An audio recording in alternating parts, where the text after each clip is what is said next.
The Star Wars franchise is completely ingrained into the fabric of pulp culture and has helped shape it for the past 40 plus years. In Star Wars, there is perhaps no group more iconic than the Jedi. They have been around since 1977, and the lore surrounding them has been built up ever since. When Disney purchased Lucasfilm, they got rid of our beloved expanded universe. This change had many effects, one of which was removing a lot of information that we had about various individuals and groups, including the Jedi. There are still a lot of stuff out there regarding the Jedi, but there are still some gaps and questions that have not been answered yet. So here are 5 of the biggest unanswered questions that we have about Jedi. Starting off, who wrote the Jedi Code? The Jedi Code was a set of rules that governed the behavior of the Jedi Order. It taught its followers not to give in to feelings of anger towards other life forms, which would help them resist fear and prevent them from falling to the dark side of the Force. The code reads, "There is no emotion, there is peace. There is no ignorance, there is knowledge. There is no passion, there is serenity.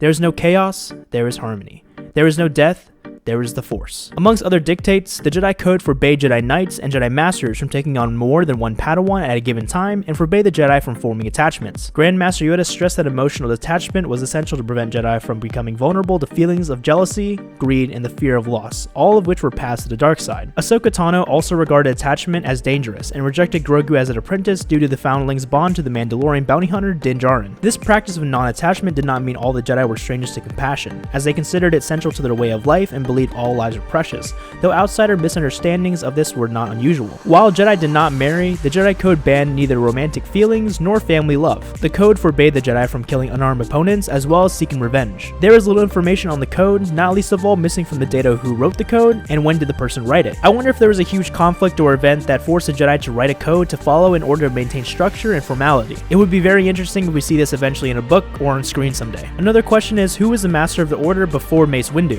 Master of the Order, also called Master of the Council and Grand Master of the Jedi High Council, was a title of the elected leader of the Jedi High Council. The holder of the office was appointed by members of the High Council by unanimous vote. Jedi Masters Mace Windu and Yoda served as head of the Order in turn during the late era of the Galactic Republic. The office of Master of the Order was distinct from the title of Grand Master, who was the leader of the Jedi Order. In canon, the title holders are Mace Windu and then Yoda when Mace steps down to be more involved in the Clone Wars. However, they are the only known canon Masters of the Order. Has the title always been around? Who were some of the other holders of the title, and why was it created in the first place when there was already such a thing as Grand Master? From what I think at least is, the Master of the Order is an elected title given to the leader of the High Council, who is the one Jedi they can look up to for most things, while the Grand Master is the wisest and oldest Jedi, and the leader of the Jedi Order who will give insight, almost like a counselor, but who shares the top spot. Something else that stood out with the Jedi is that they only accept training at a young age. The Jedi Council almost rejected Anakin as he was too old, despite the fact he was only 9, but it was an exception since it was Qui-Gon's dying wish, and he was prophesied to be the chosen one. Luke started training as a young adult and was one of the most powerful Jedi of all time, but that was another exception because they needed to rebuild the Jedi Order. The rule was in place due to not allowing training to someone who could turn to the dark side. But when did this rule come around? Who initiated it? Was there something that prompted the rule to be? Also, how long does a Jedi need to train for? Luke trained for barely any time, but the younglings seemed to train for years. Even Obi-Wan didn't officially make it in time to be someone's Padawan, and was sent to the Jedi Aggro Corps where he was supposed to be a galactic farmer, but thankfully fate had it and Qui-Gon picked him up. Now if we look more into it, I get it. The Jedi wanted to start training at a very young age so that the person would not form any attachments to the outside world or their family. As we can see with Anakin, he missed his mom more and more as time went on, and he had feelings for Padme. Now I would say that these things wouldn't have been a problem if the Jedi just handled it better. I mean, Anakin had a hard time not thinking about his mother because he felt that she was in danger, but when he asked about it, the Jedi just brushed it off.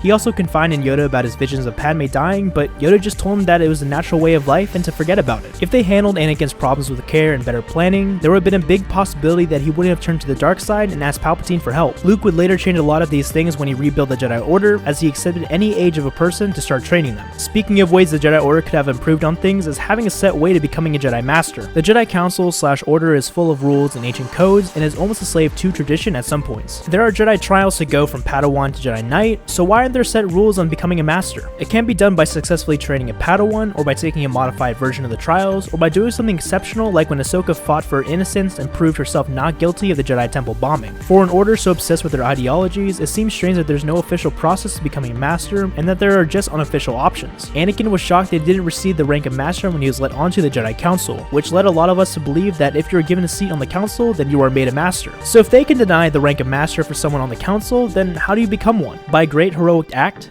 following the Jedi Code and traditions to the fullest, or doing something totally out of the ballpark? It's a very confusing process, and I wish we had more explanation on it. The simplest way I see how one can become a master is bringing a Padawan through their training to the point where they themselves become recognized as a Jedi Knight, demonstration of significant mastery in the body of skills within the purview of the Jedi Order, which means lightsaber combat, mastery in the Force, and diplomacy, and if you're remarkably good at all that, you earn some brownie points. Service to the Jedi Order above and beyond the Call of Duty, which is tricky because the Call of Duty for the Jedi Order is total devotion to nothing but the Jedi Order, and being consistent, demonstration of a sense of temperance in line with the ideals of the Jedi Order. One big question I think to this day is, how did the Jedi know about the Rule of Two? In The Phantom Menace, Yoda speaks to Mace Windu about the Rule of Two, a Sith ideology set in place by Darth Bane stating that there can only be two Sith at one time, a master and an apprentice. But how did he know about this rule? It can be assumed that he was not the only Jedi who knew about it, but the rule was created after the presumed death of the Sith. So how did Yoda know about it? As Ki-Adi-Mundi says in the Council Chambers, that the Sith had been gone for millennia,